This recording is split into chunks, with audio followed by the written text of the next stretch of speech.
à jamais. Est-ce qu'on s'acclame le Seigneur?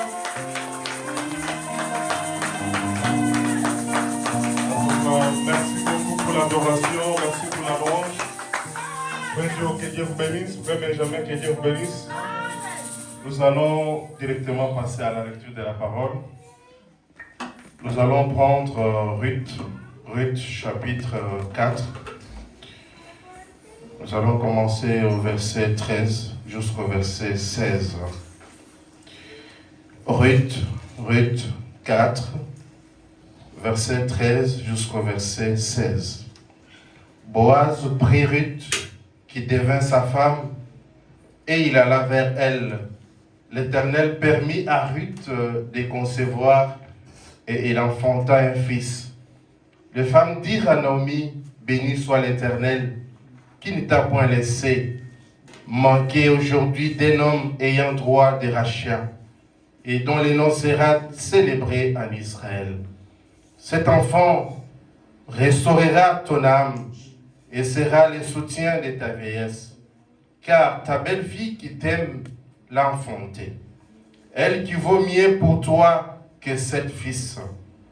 Naomi prit l'enfant et le mit sur son sein, et elle fit sa garde. On peut m'ajouter le 17.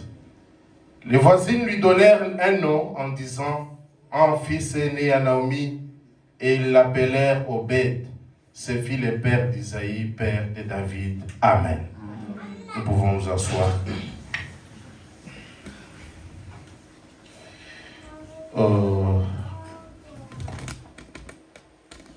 Nous allons lire la prière du prophète dans la persévérance au paragraphe 228. Frère Madame dit, notre Père céleste, nous ne pensons pas que nous tenons ici en vain. Nous te remercions pour ces âmes. Nous savons que tu es ici maintenant pour les sauver. Je prie que tu l'accordes, Seigneur. Puisse leur foi regarder au-delà de l'ombre. Que ceux qui cherchent le Saint-Esprit, c'est sur qui des croyants ont posé leurs mains, les malades et les affligés. Puisse la puissance de Dieu entrer dans ces bâtiments, aller partout dans les allées et à travers ces gens, et sauve chaque pécheur, remplit chaque croyant du Saint-Esprit et guérit chaque personne malade. Accorde ces choses, Seigneur. Je crois que tu es ici, que tu es le même hier, aujourd'hui, éternellement. Tes promesses ne peuvent faillir. Nous croyons que tu as mandaté ton Église. Et ils sont allés dans la ville de Jérusalem. Ils sont allés dans la chambre haute. Et là, ils louaient et bénissaient Dieu continuellement. Et tout à coup, il vint du ciel un bruit comme celui d'un vent impétueux. Et il remplit toute la maison et ils étaient rassemblés.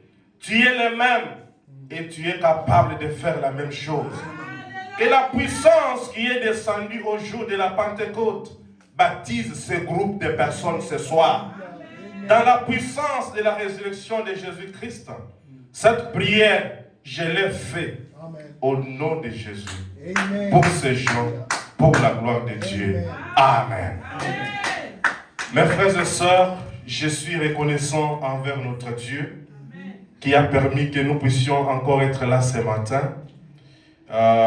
Il est le maître des temps et des circonstances. Dieu a permis que je me tienne devant vous pour quand même partager cette petite parole, portion de la parole que Dieu nous a donnée, il a mis sur notre cœur. Cela ne veut pas dire que moi je connais plus que les autres. Je suis plus grand, plus précieux que les autres. Non, non. Frère Branham dit, quand un prédicateur se tient devant les croyants, il doit d'abord mettre dans sa tête qu'il se tient devant plus que le sang de Jésus. Parce que le sang de Jésus, ça ne vaut pas plus que vous. Parce que lui-même, il a payé le prix.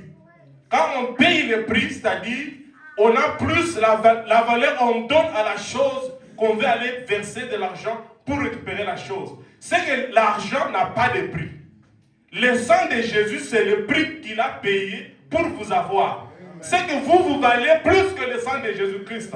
Frère Branham nous dit, j'ai entre mes mains plus que le sang de Jésus-Christ. Donc je dois avoir de la révérence, je dois avoir du respect envers les enfants de Dieu. Donc je ne peux pas me tenir ici pour blaguer avec vos âmes. Frère Branham dit que ton âme vaut plus que 10 000 mondes. Christ a donné sa vie pour vous. Donc ça ne sert à rien de venir ici, faire des chantages, faire des bruits inutiles qui n'aident pas. Alors ce matin, j'aimerais vraiment aider une âme qui est venue pour chercher Dieu. Amen. Qui est venue pour le rencontrer. Alors c'est ça notre activité, c'est d'aider les enfants de Dieu qui cherchent Dieu jour et nuit. Et je veux que la prière de Frère Branham soit vraiment la réponse à ta requête ce matin. Que Frère Branham a déjà prié pour nous. C'est l'homme que Dieu a suscité. Vous savez, quand vous lisez dans 2 Chroniques 20, la Bible dit, confiez-vous à l'Éternel votre Dieu et vous serez affermis. Mais quant à ce qui concerne la richesse, la bénédiction, il dit, confiez-vous en ses prophètes. Et la Bible dit, vous n'allez pas échouer, mais vous réussirez. Amen.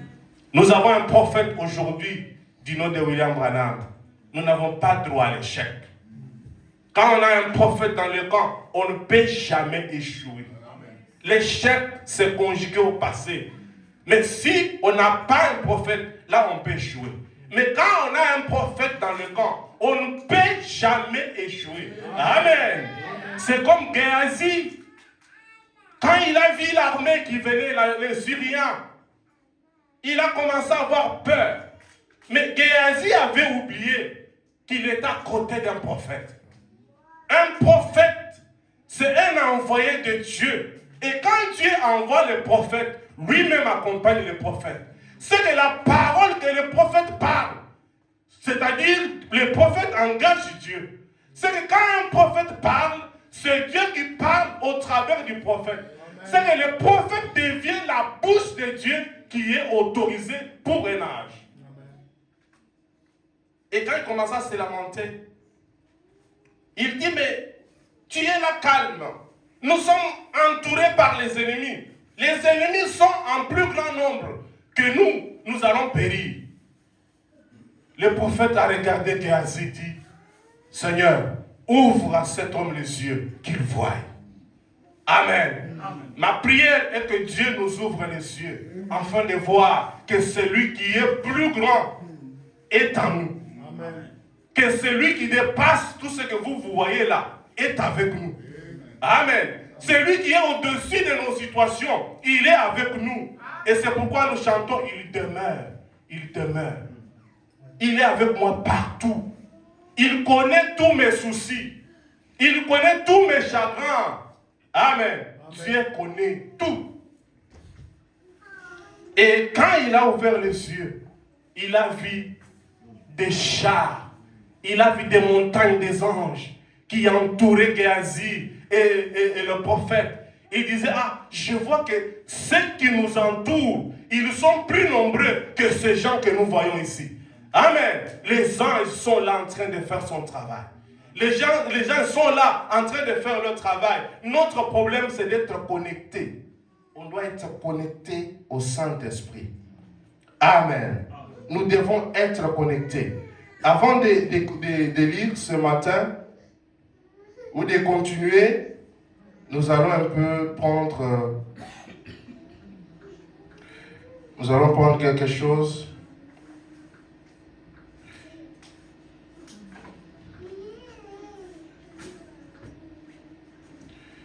Ça, c'est la condamnation par représentation. Prêché le 13 novembre 1960, au paragraphe 199. Nous allons lire ça.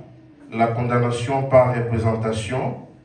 Prêché le 13 novembre 1960, paragraphe 199. Ô Dieu! C'est ce que je veux toujours, tant que j'aurai une église. Les portes seront ouvertes à celui qui veut. Même si vous venez dans une brouette, ça m'est égal. Venez, venez même si vous portez votre salopette. Ça m'est égal. Je vais dire une chose, mettez-vous en règle avec Dieu. Alors une salopette pourra s'asseoir à côté d'un smoking. Ils se donneront l'accolade et ils s'appelleront frères. Certainement qu'ils le feront. Certainement qu'ils le feront. Une robe de calicot pourra s'asseoir à côté d'une robe de soie, lui donner l'accolade et lui dire, sœur, oui, ça produit un effet sur vous.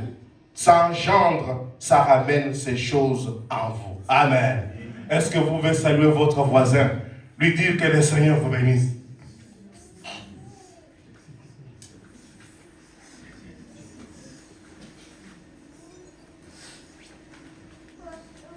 Amen. Frère Branham raconte une histoire. C'est là que je veux débuter ma prédication de ce matin. Je vais parler sur les résultats qu'on produit après la persévérance. Et ces résultats-là sont toujours positifs à une personne qui a persévéré, qui a tellement lutté. En tout cas, donnez-moi quelques minutes et nous allons prier le Seigneur. Frère Branham raconte une histoire. Il dit qu'il y avait une dame dans une ville. Cette femme-là, d'abord les gens, les hommes dans le quartier, ils étaient quelque part en train de parler. Dans cette ville ici, il n'y a pas de chrétiens. Ah, c'est comme ça, oui, oui. Ils parlaient devant une boisson alcoolique. Tout autour de ça, il y avait une discussion de dire que dans cette ville, il n'y a pas de chrétiens. Et pendant qu'ils se posaient des questions, il y avait un autre aussi parmi eux. Il prenait sa boisson calmement. Il dit, mais pendant que nous parlons de ces choses, mais toi tu es calme en train de nous observer, qu'est-ce qui se passe? L'homme regarde, il dit, mais ce que vous dites là, mais moi j'aimerais quand même dire le contraire. Chez moi, à la maison, il y a une chrétienne. Il dit, quoi ça? Dans cette ville ici? Oui, dans cette ville, chez moi, j'ai une chrétienne. Amen. Et pendant qu'il parlait, les groupes, ils se sont dit quelque chose. Ils disent, mais qu'est-ce que nous pouvons faire pour vraiment prouver que ce que ce monsieur vient de dire, c'est la vérité? Ok. L'homme a dit, bon, nous allons descendre chez moi. Je vais faire semblant. Nous allons faire semblant comme si nous sommes ivres. Mais quand nous allons descendre, vous allez rester à la fenêtre. Mais moi, je vais entrer dans la maison. Et je vais produire quelque chose qui va vous étonner. Et à ce moment-là, vous allez dire que ce que je viens de vous confirmer est vrai ou faux. Ils sont allés à la maison. Ils arrivent. Et le groupe est resté derrière, tout autour de la fenêtre. Mais l'homme est entré seul dans la maison. Et dans la maison, l'homme a trouvé que la table était bien garnie. La nourriture, tout ce qu'il fallait. La femme s'est brûlée vraiment le corps pour produire cette nourriture-là. Et elle a étalé, parce que le monsieur l'avait dit, je viendrai avec mes amis pour manger. Il ne savait pas les amis viendront pour faire quoi. Et pendant que l'homme est entré, il regarde la table qui a été bien préparée là. L'homme renverse la table. Et en renversant la table, et maintenant les hommes restaient là pour voir la réaction. Imaginez-vous, vous rentrez chez vous. Maman, représentez-vous. Vous voyez seulement votre mari qui arrive, il renverse la table. Quelle serait votre réaction? Imaginez-vous seulement quand une femme est en train de torchonner sa maison, et vous allez tremper les pieds dans la boue, et puis vous venez patauger vraiment dans la boue, et maintenant vous entrez pendant qu'elle est en train de torchonner. Quelles sont les réactions de nos mamans? Représentez-vous ça.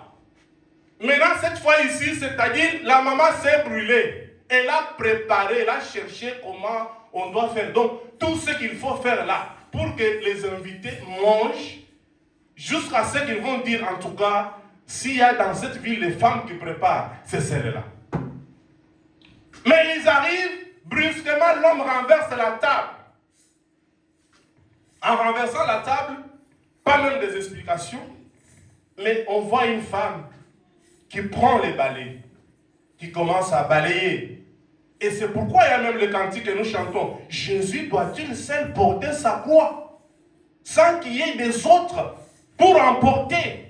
La dame chantait, elle dit, moi aussi j'ai une croix à transporter. Il dit, chérie, mais si tu m'aurais dit, montrer la bonne manière à préparer la bonne sauce que tu aimes, j'aurais dû le faire. Et là, les hommes étaient toujours à la fenêtre en train de suivre. Et ils se sont dit exactement ce que notre ami nous a dit, c'est la vérité. Amen. Amen. Et Frère Branham dit, et après, ils ont vu seulement un groupe de gens qui ouvraient directement la porte et entraient dans la maison. Et ils ont dit, à partir d'aujourd'hui, amenez-nous dans votre église là où vous priez. Et Frère Branham dit que cette femme a converti tout un groupe de gens, des ivrognes, des gens habitués à prendre de l'alcool. Ces jours-là, ils ont donné leur vie à Jésus-Christ. Et qu'est-ce qui a fait ça? Les témoignages, la persévérance. Il s'est retrouvé devant un mari qui prenait tellement de la boisson, jusqu'à tel que la boisson était devenue les odeurs dans la maison. L'accoutumance, c'était la boisson alcoolique. La femme disait, mais qu'est-ce que moi j'ai fait pour mériter ça? Mais sa persévérance a payé. Et le prix que ça a payé, ce sont des âmes qui ont donné leur vie à Christ. Est-ce qu'on peut acclamer le Seigneur? Mes amis, persévérons. Amen. La tempête que nous traversons, ce n'est pas un signe que nous allons nous effondrer. Nous allons tenir parce que Christ a tenu fort. Lui-même a persévéré. Mes amis, qui pouvait accepter de venir mourir pour un peuple? Un peuple pour qui tu es venu mourir, c'est le même peuple qui prend des fruits pourris, qui te jette, qui prend des œufs, il jette. Il prenait même des salives, il jetait sur Jésus. Mais Jésus a persévéré parce qu'il savait. Et Jésus même est allé, il dit, Père, pardonne-le, parce qu'ils ne savent pas ce qu'ils font. Si ces gens savaient que leur vie est entre mes mains, ces gens n'allaient pas faire ça. Et Christ a persévéré jusqu'à la mort de la croix. Amen. Amen. Et c'est ça les résultats. Et voyez ce que Dieu a fait avec lui. Christ, même dans la tombe, les jours de dimanche, il a piqué, il a frappé le Satan, le diable. Un chaos, le diable est tombé par terre. Et tous les saints qui étaient là-bas, ils sont sortis. Voilà la persévérance. Parce qu'il savait qu'il avait un travail. Quand quelqu'un a un travail, il ne regarde pas ce qui se passe à côté. Aie courage et tout tiendra bon. Amen. Parce que nous avons Jésus-Christ dans le corps. Amen. Il peut y avoir des embouteillages. Il peut y avoir des problèmes. Vous savez, les 10 lépreux ici, ils n'ont pas regardé que nous étions malades. On les avait chassés de la ville. Ils ne pouvaient pas habiter avec les enfants d'Israël parce qu'ils avaient la maladie de lèpre. Alors qu'est-ce qui s'est passé? Et quand ils marchaient, la Bible dit que l'Éternel a fait que leur marche crée le bruit dans le camp et les ennemis ont laissé la nourriture. Et cette époque-là, il y avait la famine en Israël. Amen. La famine frappait Israël. Et qu'est-ce que Dieu a fait? Que leur marche crée un peu de bruit de tonnerre. Et dans le camp, c'était le tonnerre. Et ils ont laissé. Et quand ils sont arrivés, ils ont vu qu'il y avait des nourritures. Il y avait tout ce qu'il faut. Ils ont dit, aujourd'hui, c'est un jour de la bonne nouvelle. Si nous gardons cette nouvelle, nos frères vont mourir là-bas. Nous devons aller leur annoncer qu'ici, dans le camp des Syriens, ils ont laissé la nourriture. Mes frères et sœurs, notre Dieu est capable de faire des miracles dans nos vies. Amen. Et si nous persévérons seulement, parce qu'il y a des résultats positifs. Quand ils ont persévéré, ils ont dit, mais si nous allons dans ce camp là-bas, ils vont encore nous tuer. Ils vont même nous tuer parce que nous avons une bonne nouvelle. Et ils sont allés, ils ont donné la nouvelle. Et quand les espions sont venus, ils ont trouvé que la nouvelle qu'on leur avait donnée, c'était la vérité. Et on a trouvé la nourriture et Israël avait mangé. Israël était très content. Ce matin, nous prenons Ruth. Mes amis, Ruth, la Moabite, c'est une femme brave. Moi, je me dis, mais pourquoi nos sœurs portent le nom de Ruth? Et vous trouvez une sœur qui a le nom de Ruth, mais les choses qu'elle fait, ça ne correspond pas à Ruth, la Moabite. Et nous nous posons des questions. Est-ce que quand nous prenons les noms, nous comprenons même pourquoi nous les prenons? Ruth, la Moabite, cette femme ici, Naomi, vous allez d'abord voir que dans cette épître, on ne parle pas dans la Bible, de Genèse jusqu'à l'Apocalypse. Vous ne verrez jamais parler de Naomi comme une épître. On parle de Ruth. C'est-à-dire, Naomi est parlée dans Ruth. Si Ruth n'était pas là, on n'allait pas parler de Naomi. Amen. C'est Ruth qui a fait qu'on parle de Naomi. Amen. Et quand Ruth, qu'est-ce qui est arrivé? Naomi quitte chez eux, Bethléem. Il part dans cette autre contrée. Il a quitté sa patrie pour aller ailleurs. Parce que dans la patrie, il y avait la famine. Amen. Il ne faut pas fuir le message parce qu'il y a des problèmes. Restez dans la parole parce que les problèmes seront résolus avec la parole. Amen. Ruth et Naomi a quitté chez eux pour aller à Moab. Et quand ils sont arrivés là-bas, Frère Branham dit, ils ont eu des amis. Tellement des amis. Jusqu'à tel point que Naomi a perdu son mari Elimelech. Naomi a perdu ses deux fils. Un jour, Naomi a pris la décision. Mes amis, lisez la Bible. Naomi a changé même les noms pour prendre le nom de Mara, c'est-à-dire l'amertume. C'est-à-dire la souffrance était vraiment atroce. Perdre un mari, perdre ses deux fils, qui étaient comme son espoir. Tout l'espoir de Naomi était parti. Naomi était désespérée. Oh, my. Si ce matin tu te retrouves dans la même situation, croyez en Dieu de Naomi, le Dieu de la restauration. Il sortira le dernier, pendant que toi tu ne t'entends même pas. Lui, il entre le dernier. Je crois à ce Dieu-là. Mes amis, je vous parle d'un Dieu vécu. Je ne parle pas d'un Dieu prêché, mais le Dieu qui quitte l'histoire, mais qui devient une réalité. Amen. Naomi a perdu l'espoir. L'espoir dans son mari, l'espoir dans ses deux fils. Et ces deux filles, il y avait Orpa et Ruth. Naomi dit, mais je dois rentrer chez moi. J'ai perdu tout ce que j'avais. Je ne trouve plus bon de rester ici. On n'en est plus, même Naomi, c'est Mara. Je dois rentrer chez moi. Et Naomi avait perdu de l'espoir. Maintenant, Hop qui dit, Naomi dit, mais vous devez rester ici, moi je dois rentrer. Hop dit, ok, ça va, moi je dois rester. Ça c'est Orpa. Maintenant, il y a une femme qui a pris une décision. Il dit, ma belle-mère, je sais qu'il y a des situations qui nous sont arrivées. Nous avons perdu, moi j'ai perdu mon mari, qui est ton fils. Nous avons perdu aussi mon beau-père, qui est parti, qui est ton mari. Mais je dois aller avec vous. Partout où tu iras, moi j'irai. Partout où tu vas passer nuit, moi je serai là avec vous. Il dit, ma fille, même si je peux avoir un mari et que je me trouve mon fils, est-ce que tu vas attendre jusqu'à ce que cet enfant grandisse pour qu'il te prenne en mariage? Mes amis, je parle sur le résultat après la persévérance. Est-ce que tu vas attendre? Non, Ruth a dit, ma belle-mère, quelles que soient les conditions, moi je trouve que je dois aller avec vous.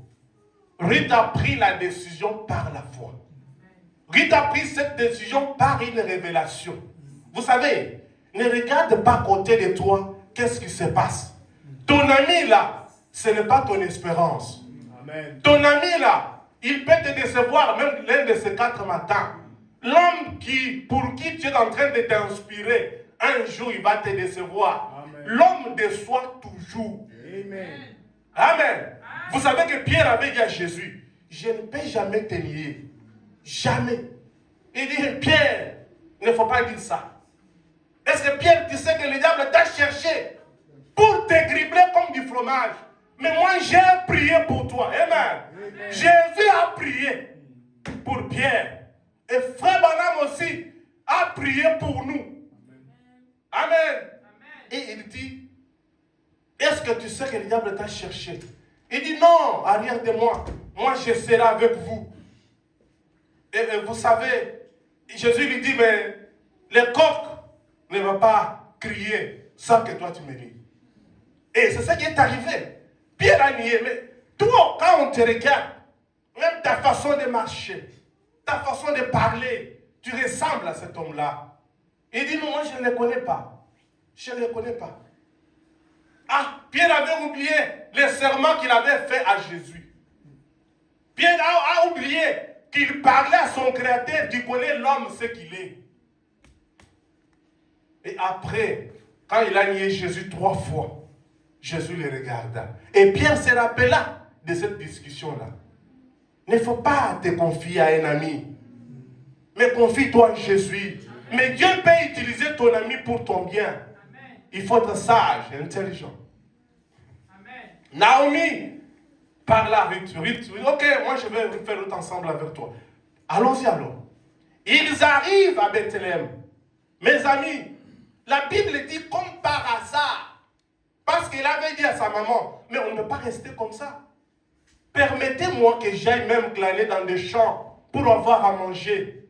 Une femme très sage, une femme de caractère, une femme qui aimait le travail, pas une femme qui est là toujours demandant. Non, mais maman, qu'est-ce qui se passe? Non, mais moi pour manger, il faut seulement que mon mari cherche. Hein? Parce que c'est l'homme qui doit aller chercher. Moi, mon travail, c'est, oui, c'est rester à la maison, mais si ton mari a un peu des imperfections, tu ne peux pas l'aider.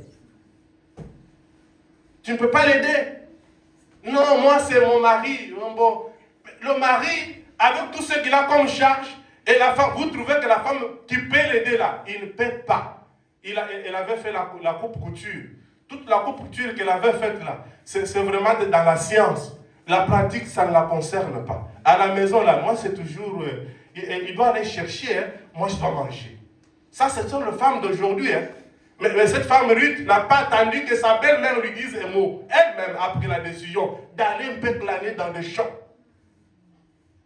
Amen. Amen. Et comme par hasard, la Bible dit, elle est allée dans les champs de Boaz.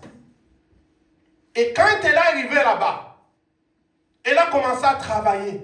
Et Boaz, le chef même des moissonneurs, a attiré l'attention. Ça, c'est quelle femme depuis qu'elle est là. Depuis qu'elle a commencé à travailler. Elle ne s'occupe pas de ce que les autres font. Elle est déjà occupée seulement à son poste, à son travail. Amen. Amen. Et ça a attiré l'attention du moissonneur. Même Boaz, quand il est venu, il entre dans le champ. Il regarde, mais c'est quelle femme là qui est en train de travailler? Les chefs, ils donnent maintenant des informations. Elle est venue avec Naomi. Elle est venue. Et la femme, Ruth, quand elle est rentrée à la maison. Elle a donné le rapport à sa belle-mère. Il dit exactement, c'est celui-là qui a les droits de rachat. Comporte-toi seulement bien. Les jours suivants, au travail. Les jours suivants, au travail. Vous savez, quand vous venez à l'église, il y a un coach qui est en train de coter, de mettre des bons points. Le Saint-Esprit lui-même.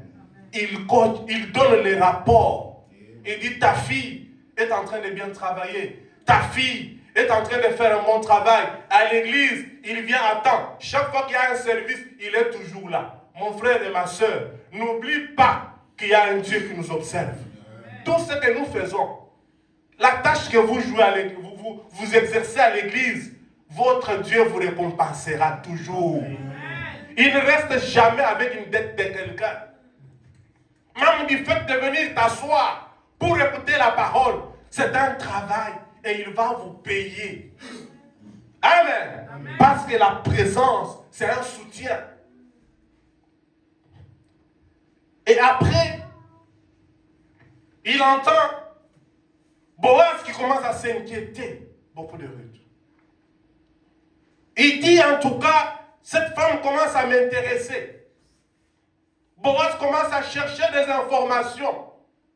Parce qu'il y avait les chefs des moissonneurs qui avaient donné un bon rapport à Boaz. Boaz a trouvé, ça c'est une femme qu'il faut. Et vous allez voir, la persévérance de Ruth l'a menée dans cette maison de Boaz. Ruth est devenue une femme. Et Ruth est entrée même dans la lignée du Seigneur Jésus-Christ. Pourquoi? Parce qu'elle a persévéré. Et vous savez, tout ce qu'on pouvait parler à Ruth, elle pouvait recevoir des moqueries. Toi, tu as quitté Moab, tu penses qu'on va te marier ici. Au Vanda, au Kolemba, tu n'auras jamais marié ici pour te prendre en mariage. Ruth a subi des moqueries. Mais là, il dit, je m'en fous de vos moqueries. Moi, je suis venu seulement claner dans le champ. Que la volonté de Dieu soit faite. Amen. Et la volonté de Dieu est arrivée dans la vie de Ruth. Une très grande femme de distinction. Elle va mettre au monde un enfant qui s'appelle Obed et l'autre qui s'appelle Péret. Et Péret, ça signifie une brèche s'est ouverte. Et c'est pourquoi Naomi était contente de ce que Dieu avait fait dans sa vie. Le nom de Mara était changé. Naomi a senti que j'ai maintenant une consolation. Amen. L'enfant, c'est la consolation. C'est pourquoi la Bible dit, celui qui a l'enfant, il a la vie. Jésus, c'est notre consolation. Quand nous l'avons dans nos cœurs, c'est la solution à tous nos problèmes. Amen. Je vais prendre un exemple de Job. Quelques hommes de la Bible qui ont mené une vie. Job est passé par des temps difficiles. Des moments très cruels. Des moments très critiques. On ne pouvait même pas penser que Job un jour pouvait être restauré. Même la femme de Job, mes frères, a commencé à me dire à Job, Job, est-ce qu'il n'y a pas moyen de maudire ton Dieu là? Afin que nous puissions seulement mourir et la chose termine. Qu'est-ce qui se passe, Job? Pourquoi des choses comme ça? Mais Job a regardé sa femme et dit, mais tu parles comme une femme insensée. Amen. Amen. Mes amis, la bénédiction, c'est une histoire individuelle. Amen. Parce que même Abraham, quand sa femme a commencé à lui créer des problèmes, Abraham avait senti que ça c'est une période où Dieu va me bénir. Je dois d'abord laisser cette femme dans ses états. Moi, je dois aller quelque part. Et frère Branham dit, quand il est allé s'asseoir sous la chaîne de Mamré, c'est là qu'Élohim va visiter Abraham. Amen. Amen. C'est quand nous restons dans la parole. C'est pas dans des querelles. On n'est pas ensemble pour se quereller. Se créer des problèmes inutilement. Non, non. Mes amis, Job a perdu tout. Il y a un moment, Amen, Amen, où Job commençait aussi à perdre l'espoir. Mes frères et sœurs, souvent, quand nous sommes dans des temps difficiles, vérifions un peu de gauche à droite, qui sont ceux-là qui nous côtoient, qui marchent avec nous. Parce que Job commençait à perdre de l'espoir quand tous ses amis sont venus pour le consoler. Lisez la Bible. C'est quand on arrive à Job 32, de 32 jusqu'à 37, qu'il y avait un garçon qui s'appelait Elihu. Mes amis, la visitation de Job était contrainte, était appuyée par la présence d'Elihu. C'est quand Elihu a pris la parole que Elohim, à Job 38, est descendu maintenant en scène. Il dit, mais quand Elihu a pris la parole, il commençait à reprocher à tous ces veillards. Vous parlez, j'ai donné le temps à vous tous pour vous entendre. Et j'ai compris que tout ce que vous parlez, ce n'est que pour décourager notre ami. Mais nous sommes, Job, écoutez-moi bien. Job, prête l'oreille pour m'entendre. J'aimerais lire au moins ça. C'est dans Job. Job 32. Ces trois hommes cessèrent de répondre à Job parce qu'ils se regardaient comme justes. Alors s'enflamma la colère d'Élihu, fils de Barakel, de Buz, de la famille d'Éram. Sa colère s'enflamma contre Job parce qu'il se disait juste devant Dieu. Ça, c'est Élihu, quand il a pris la parole. Et sa colère s'enflamma contre ses trois amis parce qu'il ne se trouvait rien à répondre et que néanmoins, il condamnait Job. Comme ils étaient plus âgés que lui, Élihu avait attendu jusqu'à ce que le moment pour parler à Job. Mais voyant qu'il n'y avait plus de réponse dans la bouche de ces trois hommes, Élihu s'enflamma de colère. Et Élihu, fils de Barakel, de Buz, prit la parole et dit, « Je suis jeune et vous êtes des vieillards. C'est pourquoi j'ai craint, j'ai redouté de vous faire connaître mon sentiment. » Au verset 7, je suis à Job 32. Mais en réalité, dans l'homme, c'est l'esprit, le souffle du Tout-Puissant qui donne l'intelligence. Ce n'est pas l'âge qui procure la sagesse. Ce n'est pas la vieillesse qui rend capable de juger. Voilà pourquoi j'ai dit, écoutez-moi aussi, j'exposerai ma pensée. J'ai attendu la fin de vos discours. J'ai suivi vos raisonnements, votre examen des paroles de Job. Je vous ai donné toute mon attention et voici aucun de vous ne l'a convaincu. Aucun n'a réfuté ses paroles. Amen. Amen. Mes amis, c'est quand ce jeune homme a pris la parole que dans Job 38, Éternel est descendu. Il dit, Job, où étais-tu quand moi j'étais en train de placer les fondements de cette terre ici? Quand les arbres étaient en train d'acclamer tout ce que j'étais en train de faire, toi Job, tu étais où? Amen. C'est parce que Élihu est entré en scène. Oh my. À côté de nous, nous devons voir des Élihu, des gens capables d'amener la présence de Dieu dans nos problèmes. Amen. Pas des gens qui doivent nous enfoncer dans des problèmes. Parce que le problème, c'est quoi? C'est de persévérer afin d'obtenir de bons résultats. Amen. Et vous allez voir que Job, quand il a terminé, l'Éternel, quand il est entré, il a béni Job. Et la bénédiction, c'était double. S'il avait 1000 bœufs, il devait avoir maintenant 2000. Là où il avait 500, il devait avoir 1000. Donc, double sur double. Les enfants, 7, il avait maintenant 14. Notre Dieu, c'est un Dieu qui bénit au double.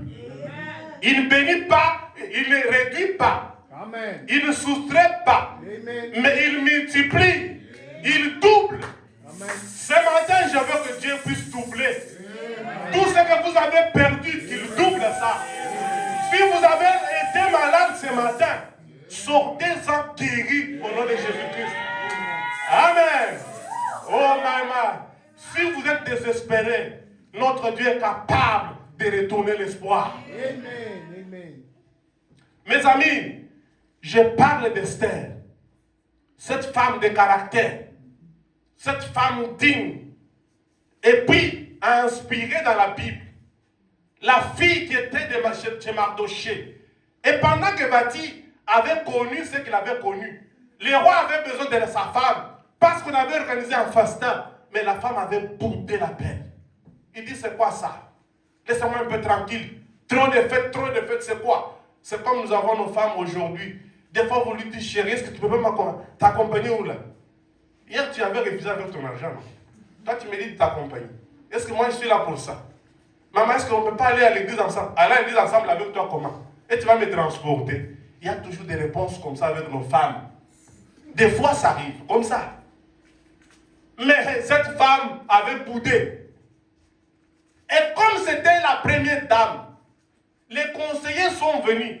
Parce que nous aussi, nous avons des conseillers. Il dit, mais peut-être ça peut être un païen. À côté même dans la parcelle. Hein. Il dit, mais si c'était moi, j'allais la refuser, chercher une autre. Mais on regarde la parole, on regarde le message, on dit c'est une côte de mes côtes. Moi, mon problème, c'est de la pardonner. priez beaucoup pour elle parce que nous sommes dans une bataille. Et Frère Branham parle d'une bataille jamais livrée. Et cette bataille-là, elle est permanente. Même avec nos enfants. Est-ce que si ton enfant faisait des choses comme ça, tu allais refuser? Tu allais chercher ton enfant? Tu vas dire que c'est le sang de mon corps. Ça, c'est mon sang. Il n'y a pas moyen de me départager avec mon sang. Et la femme, c'est la côte de tes côtes. Au moins que tu n'aies pas la révélation de celle-là. Si tu sais que c'est ta femme, tu vas toujours la pardonner. Il y a toujours une façon de la récupérer. Mais chérie, ce que tu as fait là, ce n'est pas bien. Regarde ce que la parole dit. Regarde ce que le message dit. Avec la parole. C'est la raison pour laquelle tu as appelé Marie. Parce que tu es chef. Le chef, c'est lui qui maîtrise des situations. Il a la maîtrise des situations. Le chef n'est pas dépassé par les événements. Parce que si toi tu es dépassé, maintenant la femme sera comment? Oh là là! D'ailleurs, ce sont eux. Un petit problème, elle s'ébranle, elle va s'écouler par terre en train de prier. Maintenant, c'est pourquoi on va voir un homme dynamique qui tient sa femme, qui la relève. C'est ça le travail d'un homme dans la maison. Amen. Amen. Et Bati a refusé l'appel. En refusant l'appel, les gens sont venus. Roi, ce que cette femme a fait, en tout cas, ça va rester comme ça. Et toutes nos autres femmes ici feront toujours de la même manière. Qu'est-ce que nous devons faire? Nous te conseillons de chercher une autre femme à la place de celle-là. On doit la mettre dehors. Le chef a compris que la proposition faite par les conseillers était la bonne. Et elle a dit que ça va. Maintenant, qu'est-ce que vous proposez? Non, non, nous allons chercher de très belles filles de la ville. Et nous allons les mettre quelque part, les préparer, jusqu'à tel point que nous allons organiser une fête. Et chaque fille va passer. Et la fille que tu vas aimer, c'est celle-là qui sera votre femme. On est allé aussi chercher une femme. On tombe sur Esther. Parmi les filles qu'on est allé prendre, ramasser par-ci, par des belles filles. Que tu veuilles ou pas, dès qu'on tombe sur toi, allez directement là-bas. On ne demande même pas l'avis de tes parents. Et Esther aussi, elle est tombée comme ça, on l'a ramassée. Mais la Bible dit, Esther est tombée dans la main d'un eunuque du roi. Parmi les eunuques, c'était Gaï. Cet homme-là, quand il a regardé seulement Esther, Esther a plu à cet homme-là. Il lui dit, ma fille, écoutez-moi bien. C'est vrai que le roi cherche une femme, mais il ne cherche pas toutes les autres femmes. Il cherche une femme de caractère. Regarde ce que le roi aime. Le roi aime ça. Le roi aime ça. Le roi aime ça. Oh, gloire soit rendue au Père. Nous avons aussi notre gagne, William Branham. Lui qui connaît les désirs du roi. Qui connaît ce que le roi préfère. Il nous dit, mes enfants, si vous voulez être agréable à Dieu, voilà ce que vous devez faire. Venez à l'église 30 minutes avant. Est-ce que nous le faisons? 30 minutes avant. À Kinshasa, on peut comprendre les embouteillages. Mais là, ici, il y a aussi des embouteillages ici. Hein? Mais vous voyez quelqu'un qui vient déjà, pendant qu'on sort là, vous voyez déjà quelqu'un qui est en train de descendre dans les escaliers. Oh, je suis venu à l'église. À l'église à 7h, 14h. Frère Branham vous dit ça. Les préférences de notre roi. Qu'est-ce que notre roi préfère? Chaque jour où il y a culte, vous devez être là. Comment vous devez vous comporter? Comment vous devez vous habiller? Voilà, quand vous vous habillez comme ça, là, il est content. Frère Branham, une femme qui vient dans la ligne de prière. Elle était venue avec son problème, avec un désir. Mais quand elle se présente seulement à l'estrade, tellement qu'elle était bien habillée, Frère Branham dit, cette femme, elle est tellement bien habillée que le Saint-Esprit est content d'elle. Maman, recevez votre guérison. Retourne, tu es guéri. Dieu t'a consolé. Papa, vous savez, même quand nous cherchons le boulot là, venez seulement avec une Barbie là, les cheveux comme Werrason, comme Farid Poupa. Venez avec, je ne sais pas comment, avec les bras cassés. Vous allez venir seulement comme ça. Mais quelqu'un d'autre qui est tellement très chic, bien habillé, un gentleman, très bien habillé. Lui, il arrive, il dit, mais au lieu que tu fasses les tests, venez seulement demain, et puis tu vas me voir, tu commences déjà le boulot. Il y a des gens qui ont trouvé du travail comme ça. Juste l'habillement seulement, ça décrit déjà la personne. Que cette personne sera sérieuse dans notre entreprise. L'habillement, votre façon de vous présenter. Et c'est ce qu'on m'avait dit quand on était à l'ISC. On me disait ça. Tu peux venir là, il y a un test. Tu te prépares toute la nuit. Tu arrives seulement tellement que tu t'es bien présenté. On vous dit non, toi reste là-bas, mais les autres pouvaient aller là-bas, vous pouvez aller faire le test, mais toi reste. Tu vas voir seulement les DRH, et les DRH saura ce qu'il va faire avec vous. Et les gens attrapent du travail comme ça. Et cette femme était complètement guérie. Et un gars dit à Esther, reste calme. Faites ça. Quand les autres filles vont aller dans les chambres pour prendre les histoires de maquillage, des histoires de ceci et cela, toi ne te préoccupe pas de ça. Toi, reste seulement naturel. Reste seulement fidèle. Voilà ce que tu dois faire. Voilà les ordonnances. Et Esther a écouté tous les conseils. Et le jour J arriva. Quand maintenant les filles devaient faire le défilé, Esther se présenta devant le roi. Et quand elle s'est présentée, le roi s'est tenu debout pour recevoir la reine Esther. Amen. Esther a gagné le cœur du roi. Pas parce qu'elle avait une bonne parure, pas parce qu'elle était belle, mais c'est parce que, en dehors de sa beauté, Esther est restée fidèle avec tout ce qu'on pouvait lui dire. C'est en persévérant, parce qu'il y avait des filles à côté. Et toi, tu penses que, comme tu es là, on va te prendre. Tu es sans maquillage, avec des longues robes, avec des histoires là, et tu penses que le roi peut s'intéresser à vous. Esther savait que j'ai au moins gagné le cœur de l'eunuque du roi. L'homme qui m'a tout dit, les secrets du roi. Nous connaissons les secrets de notre Seigneur Jésus-Christ. Les dénominationnels ne connaissent pas.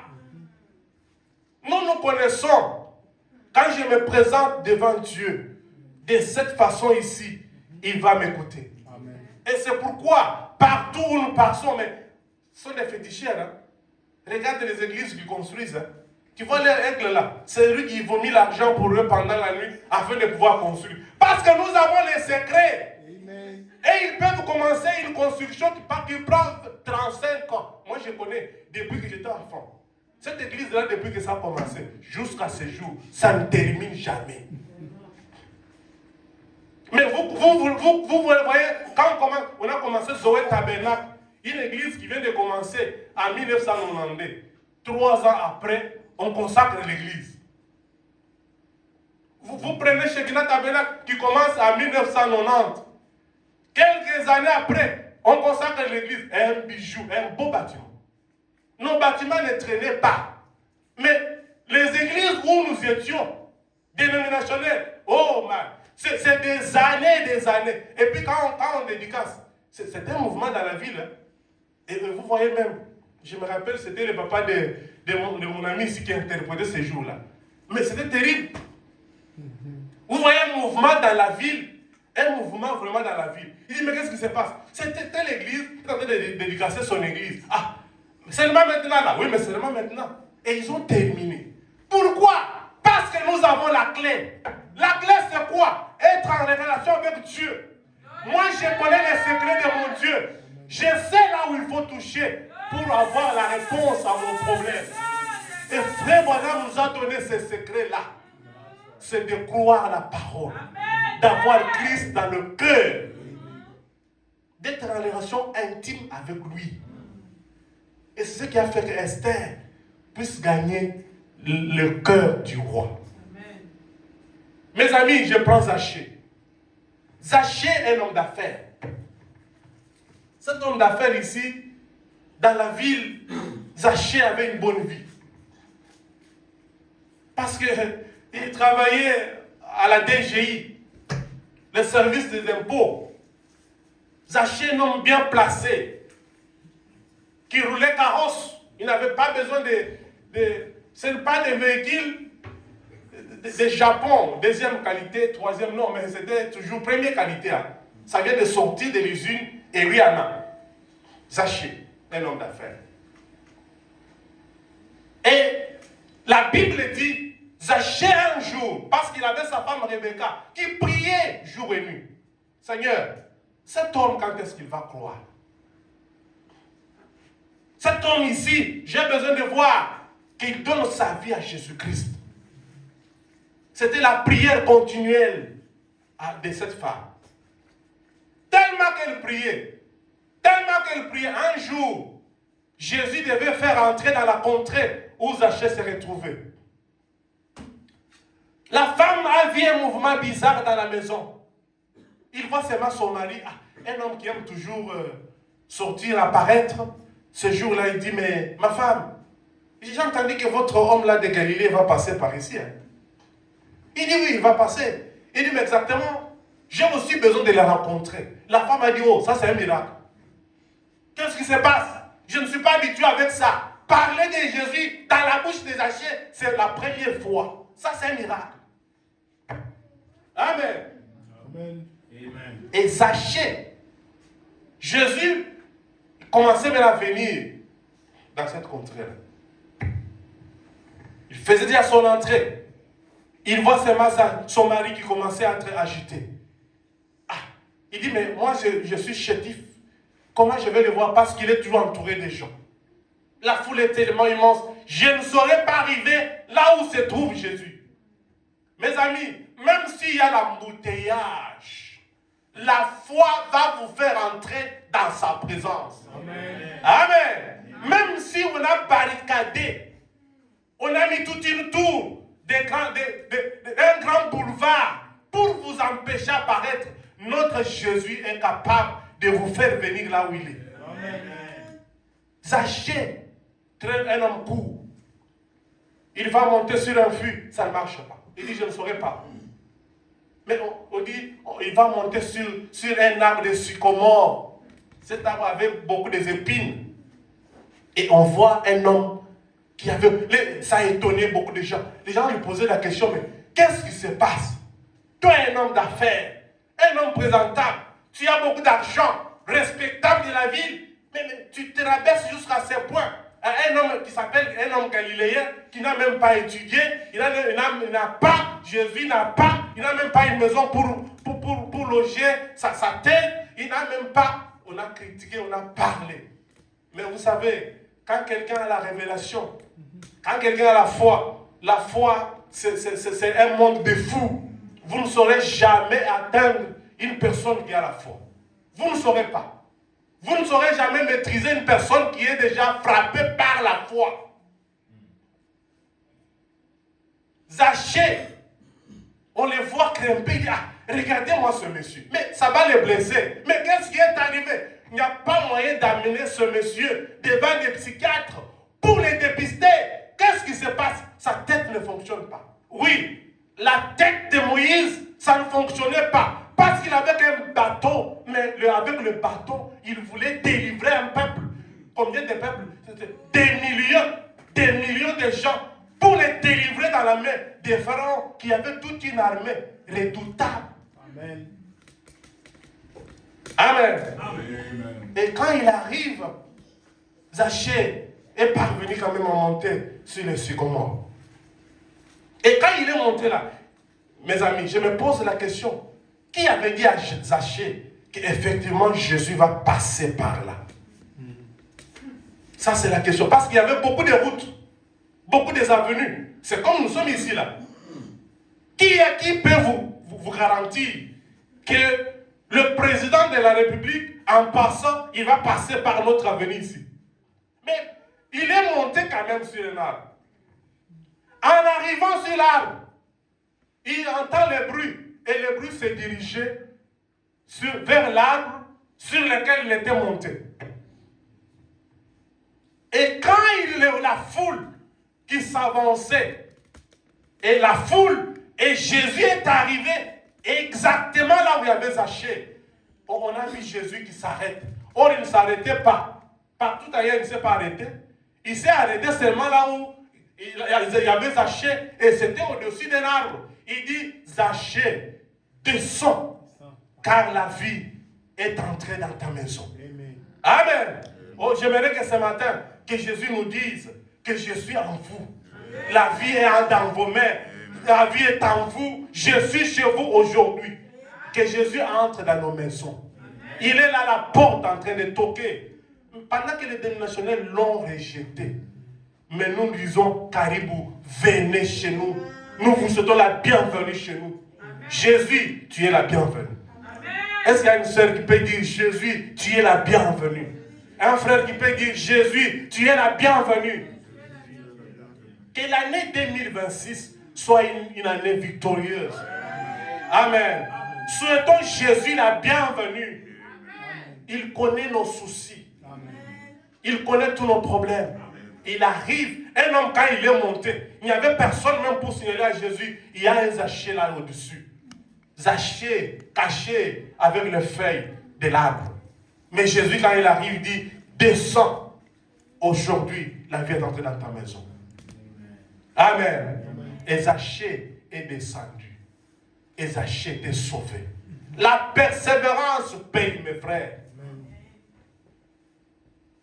La persévérance donne des fruits. Cette femme, je vais terminer avec ça. Cette femme ici qui avait perdu son fils unique. La Bible dit que c'était son espoir. Et les gens étaient enthousiasmés d'amener son fils unique au cimetière. Mes amis, quelle coïncidence! Pendant qu'on amenait l'espoir de cette femme, les gens se précipitaient. Torotala, nous allons voir. Elle s'est dandinée ici, mon fils, mon fils, mon fils. Mais tout son espoir est terminé. On va aller l'enterrer dans quelques minutes. Et les gens ont pris le fils, le transportant, comme toujours, pour aller l'enterrer. Donc l'espoir de la maman était dans le cercueil. Et la finalité, l'enterrement. Mais, gloire soit rendue au Père. Le fils unique de la mère qui était mort, et il y avait aussi un fils unique du Père qui était au ciel, qui était sur la terre, mais s'est retrouvé dans le cimetière. Il faisait son entrée dans la ville. Et là maintenant, il doit y avoir un miracle. Parce que le fils unique de la mère, lui, il sortait de la terre, mort, pour être entré dans le cimetière.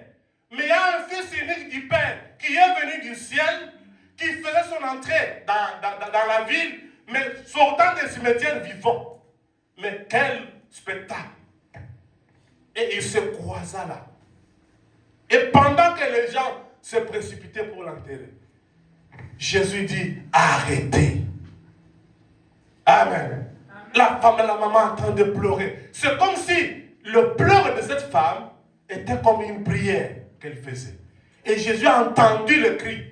Il dit, je dois faire l'entrée pour sauver. Parce que la Bible dit, le Fils ne fait rien que ce qu'il va faire au Père. Ce jour-là, il avait déjà vu que cet enfant-là devait encore ressusciter. Alors moi, Jésus doit faire mon entrée. Et Jésus va entrer là-bas. Quand il est entré, il dit, arrêtez. Arrêtez. Qu'est-ce qui se passe? Les gens disent, nous devons enterrer. Mais comment il lui dit encore d'arrêter? Il est toujours comme ça, ce monsieur. Il dit, arrêtez. Il dit, l'enfant, réveille-toi. On a vu seulement subitement un garçon qui se réveille. Et, ouais, vous savez, en Afrique, quand il y a une histoire de deuil, pour les autres, c'est le moment de s'enrichir. Il va appeler un député qu'il connaît, son ami, il dit, écoutez, j'ai perdu mon fils, j'ai perdu peut-être mon cousin, on va l'enterrer demain. Le député dit, ok, ça va, je viendrai quand même avec ma contribution. Pendant que le monsieur est là, dans le deuil, avec sa contribution dans la poche, ils apprennent que non, le garçon même dont tu es venu pour consoler là, il vient de ressusciter. Il dit, gloire soit rendue au Père, mon argent entre chez moi avec. Vous savez que, est-ce que Jésus pouvait être bien accueilli là-bas? Jésus ne pouvait pas être bien accueilli. Jésus ne pouvait pas être bien reçu. Parce que tout l'espoir des gens de recevoir un peu de récompense par rapport à ce deuil était banni. Jésus avait tout banni, tout l'espoir. Parce que là où il y avait le deuil, lui quand il arrive, il donne la vie. Amen. Quand il arrive dans ta maison où il y a la sécheresse, quand il lui arrive, il enlève la sécheresse.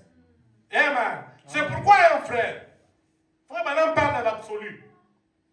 Il dit qu'il y avait un frère dont dans son champ, il connaissait déjà la sécheresse. Il dit, mais mon frère, je ne comprends pas, mon champ est en train de sécher, est-ce qu'il n'y a pas moyen? Il se plaignait. Et le frère lui dit, je vous donne la pluie au nom de Jésus-Christ. Le frère n'a pas compris. Et après, il voit seulement une pluie et son champ a été couvert de l'eau et les histoires ont commencé à prendre la forme. Et le frère a compris, comment ce frère, la pluie ici, ça a été donné par ce frère. Il commence même à donner des témoignages. Frère, ton ami qui est à côté de toi là, surtout s'il a le Saint-Esprit, il a la capacité de vous donner ce que tu cherches là. Parce que ce qu'il va dire, ce n'est pas lui qui va le dire. C'est Dieu, le Saint-Esprit en lui, qui va prononcer la parole. C'est pourquoi quand Frère Branham parle, discerner le corps mystique de Jésus-Christ, c'est à cause de ça. Nous devons avoir du respect envers, mutuel. Pas dénigrer ton frère, pas dénigrer ta soeur. Parce que Christ, il avait dit que je serai même en vous. Christ n'est pas quelqu'un qu'on va voir comme ça là. Il doit être vu dans des hommes. Il doit être vu dans des femmes. Amen. Voilà, la persévérance paye. Et cette femme a enduré. Elle a accepté d'être maltraitée. Ton espoir est fini. Mais quand Jésus est entré en scène, la chose a changé.